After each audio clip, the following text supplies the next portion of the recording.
Book 3 from Aleister Crowley, The Diary of a Drug Fiend, continues with Chapter 3. And I think I accidentally said on the last program that Chapter 2 was, Chapter 3, but the voice of virtue.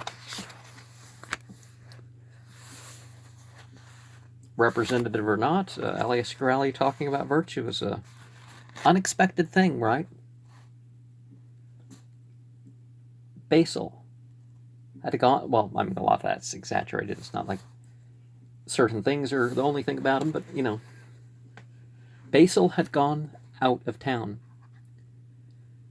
But he turned up on the 5th day at 11 o'clock in the morning. And he came in his most serious professional manner. After a very brief greeting, he went straight to the charts and inspected them attentively. Lou and I both felt very uncomfortable. He noticed it at once. "You've still got heroin on the brain, I see," he remarked severely. "You insist on considering yourselves as naughty children instead of as pioneers of humanity, undertaking a desperate adventure for the good of the race." I began a sort of apology. "I don't quite know for what." "Nonsense," he interrupted. "I know perfectly well why you're ashamed of yourself. You had what you call a relapse. After getting down to 5, 6, and 7 doses, you've suddenly gone back. Yesterday I see Lou had 14 and you had 16. More than you were taking ever since you have been in this place. You think that's a bad sign. I don't. To begin with, you've been honest with yourselves, and that's the thing that matters most. Then, it's a good sign, again, that the daily variation is as large as it is. I'd much rather see 218 than 88, in spite of the 4 extra doses, and that for exactly the same reason as it applies to the hourly distribution. It's the same with the drink. The man who goes on the bust occasionally is very much easier to manage than the steady soaker. Every child in the 4th standard knows that. I believe it's written in golden letters round the chancel in Westminster Abbey. If it isn't, it ought to be. Now, don't worry. And above all things, don't get a fit of repentance and take too little today and tomorrow. If you do, you'll have another relapse. I know it sounds as though I were contradicting myself. Make the most of it. I don't care. I'm going to do it again in the following elegant manner." Well, people, "Oh, your vice is too much, but mine is, that's more or less what's sort of being addressed. There's that, if it's not a popular vice, they're pioneers, right? It's overstating it even then, but you know what I mean. I want you to get the whole subject of heroin out of your I want you to get the whole subject of heroin out of your mind. And that is the reason why I insist so strongly on your keeping a record of every time you take it. It's a psychological paradox that the best way to forget about a thing is to make a memorandum of it. Now, goodbye, and come to dinner tonight at the studio. Perhaps you'll feel like dancing." He went off with an airy wave of the hand. When we came back from the dance, the porter told us that a lady and gentleman had called to see us. They hadn't left their names. They would call again in the morning. It struck me as curious, but I gave the matter little enough thought. The fact is that I was in a rather bad temper. I had used a good deal of heroin off and on, during the last few days, and it had certainly not cost me anything to cut off the cocaine. Morphine and heroin give one a physical craving, but the pull of cocaine is principally moral, and when one is taking H, one doesn't care such a lot about taking it. That night, raw as it was, I almost made up my mind to drive back and try to get a little snow for a change. We were getting over the heroin, the first stage of diminution, without too much suffering, but there was something exceedingly tedious about the process. We had a very pleasant evening, but I couldn't help comparing it with the same sort of thing in honeymoon days. The sparkle had gone out of the champagne of life. Now, I remember how somebody told me that they had told their mother that instead of returning on something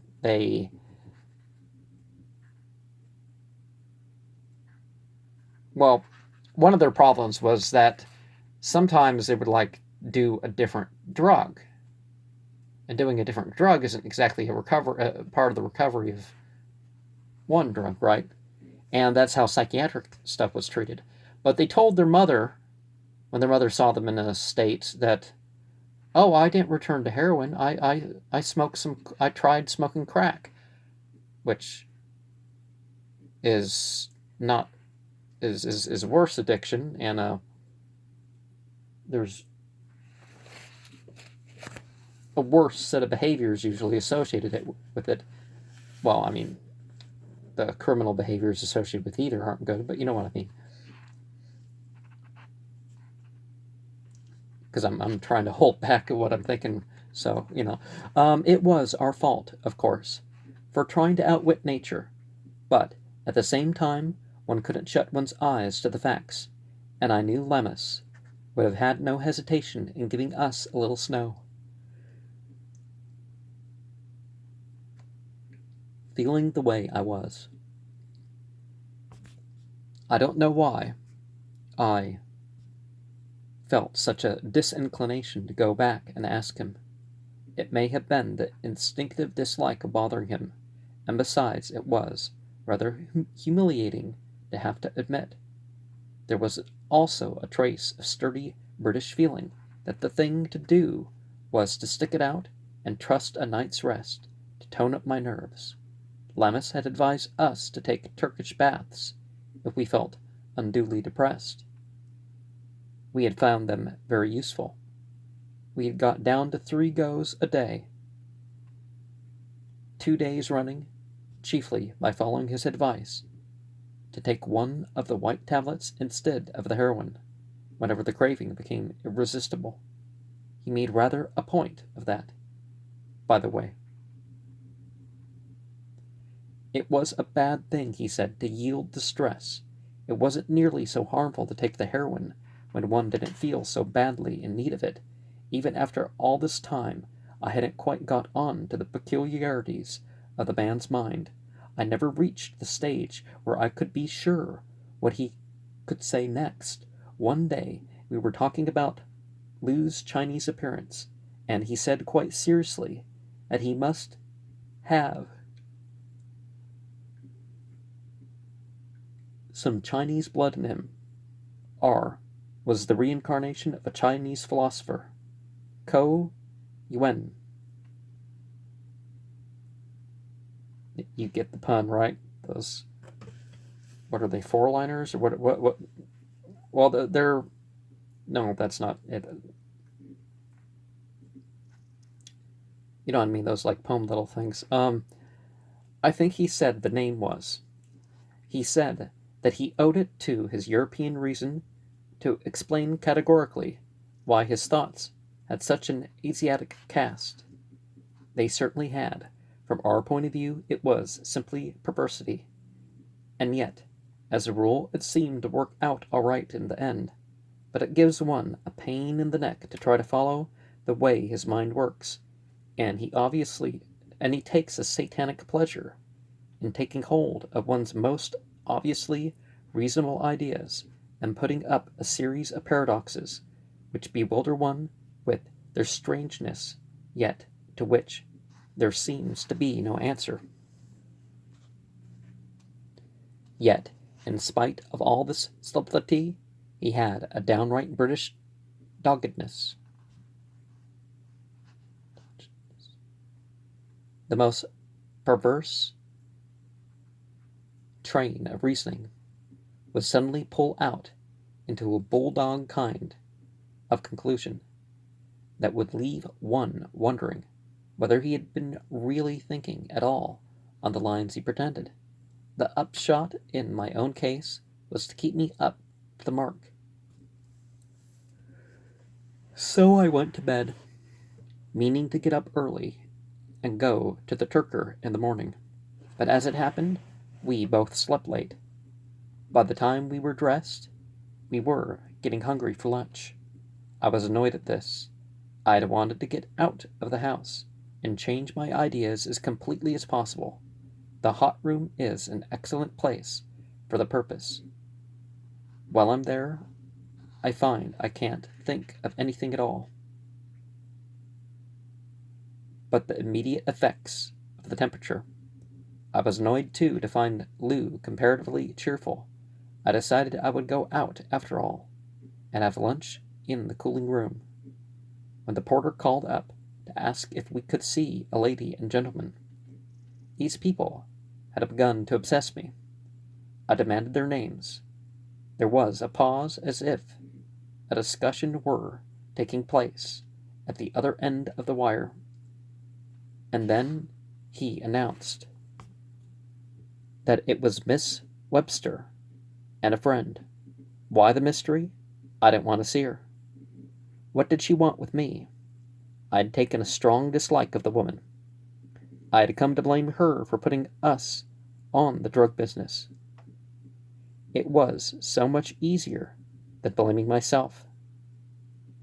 Of course, don't we start out, he smokes and drinks too much and lies about it. I don't remember the exact quote. However, we couldn't exactly refuse to see her. So, I told the porter to show them up. So it was you, we both said in a breath as we advanced to meet each other. We were referring to the night of the suicide diner at the Wisteria. As I was going out of the room, I thought I recognized her, but I had supposed she was out of London. She had been a couple months before, but my mind had gotten into such a state that it never occurred to me that she might have come back. That's the sort of thing the heroine does to one. One gets an idea about something, and it's too much trouble to change it.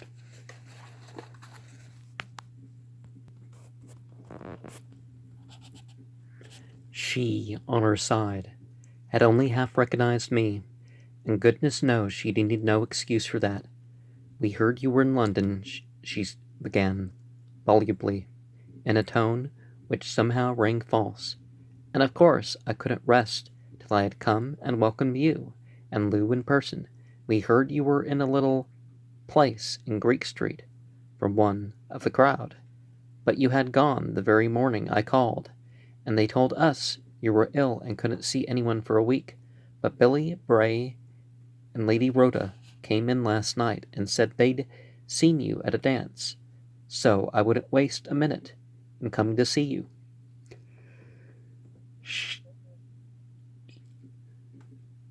She rattled off all this as if she was in a violent hurry, punctuating her remarks by kissing Lou extravagantly. I could see that Lou resented the woman even more than I did, but she naturally took care not to show it. Hanging fatuously on the outskirts of the group was no less a person than the famous philanthropist Jabez Platt, but he, too, had changed since we had seen him at the time of our marriage. Then he had been the very type of a smug, prosperous, contented Chadband, a placid patriarch with an air of disinterested benevolence and unassuming sanctity. If ever a man was at peace with himself and the world, it was Mr. Jabez Platt on the occasion of our first meeting. But today he was a very different individual indeed. He seemed to have shrunk. His black clothes had fitted him like the skin of a well-conditioned porpoise. Now they hung loosely, like a toad's. He resembled that animal in several other respects. The virtue had somehow gone out of him. There was a hungry, hunted look in his eyes. Of course, I could see instantly what was the matter with him. He had been taking heroin. Dear me, thought I, for my dislike for the creature was instinctive. How are the mighty fallen? Excuse a digression. There is a great deal of discussion about various pleasures, whether they are natural or unnatural. Lemmas has since told me that the true test of the perversity of a pleasure is that it occupies a disproportionate amount of the attention. According to him, we have no right to decide offhand that it is an unnatural pleasure to eat sawdust. A man might be constituted so that he liked it, and as long as his peculiarity doesn't damage or interfere with other people, there's no reason why he shouldn't be left alone. Well, what about himself, and what about the cost of himself to other people? But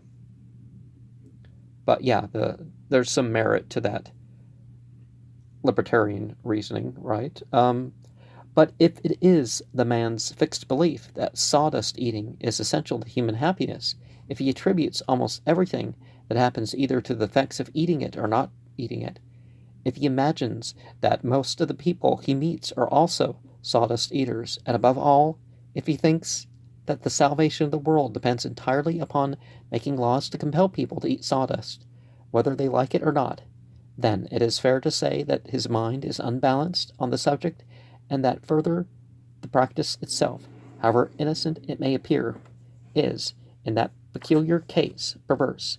Sanity consists in proper equilibrium of ideas in general. That is the only sense in which it is true that genius is connected with insanity. The conviction of Michelangelo that his work was the most important thing in the Renaissance was not quite sane, even though, in a way, time has justified his belief. That is what is wrong with the majority of vaccinationists and anti-vaccinationists and vegetarians and anarchists and the irascible race of seers in general, that they overplay their hands, however right they are in their belief and in thinking that belief important. They are wrong in forgetting the equal or greater importance of other things.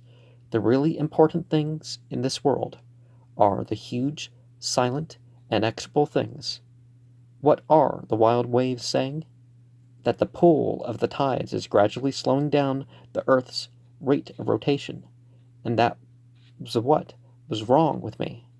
I had a tendency to see heroin everywhere.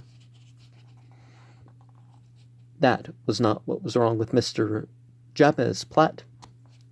Gretel Webster was a mistress of the social arts, yet all her skill in small talk could not camouflage the artificial character of the visit.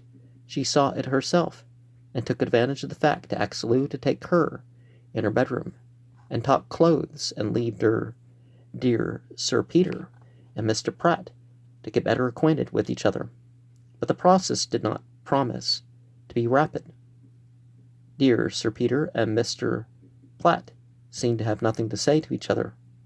Dear Sir Peter did his best to offer cigars, cigarettes, and various drinks to relieve the tension, but Mr. Platt's Roman virtue didn't not permit him to indulge in such things.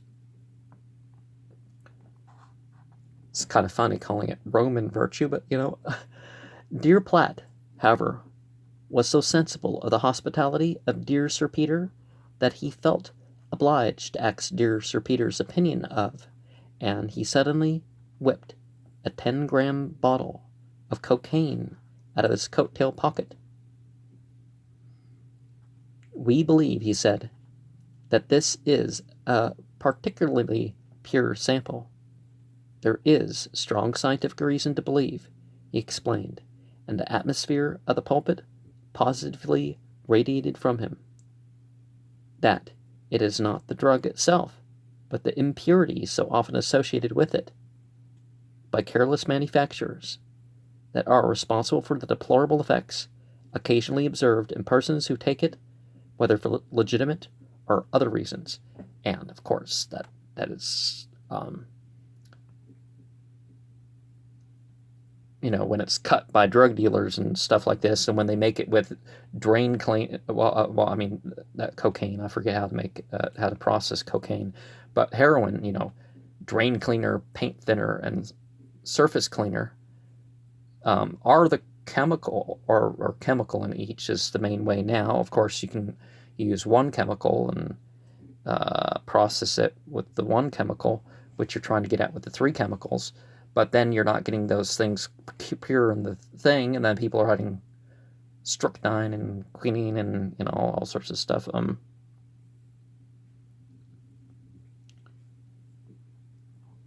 To say that I sat stupefied is a gross underestimate of the case.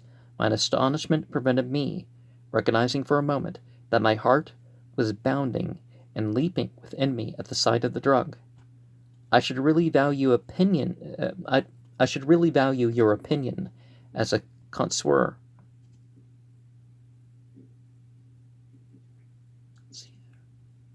Concierge? Yeah. Continued Platt. There was something tremulous in his voice, as if he were keeping hold on himself, some incredible effort of will. I positively stammered. Why, Mr. Platt, I said, I thought you were so anxious to stop the use of the drug altogether. I thought it was you who were chiefly responsible for putting through the diabolical dope act. And we also deal with when they're making heroin, well, if they just use morphine. But, nowadays, too, they also tend to say, okay, I'll just use the opium. Orpivine, there's some risk associated with high usage of orpivine from the opium. Thymine and codeine can produce some,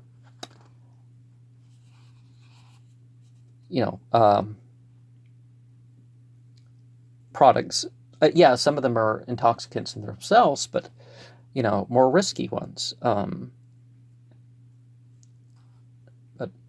It's a detailed and long issue, but ignorance, pure ignorance, my dear Sir Peter, he cried. We live and learn.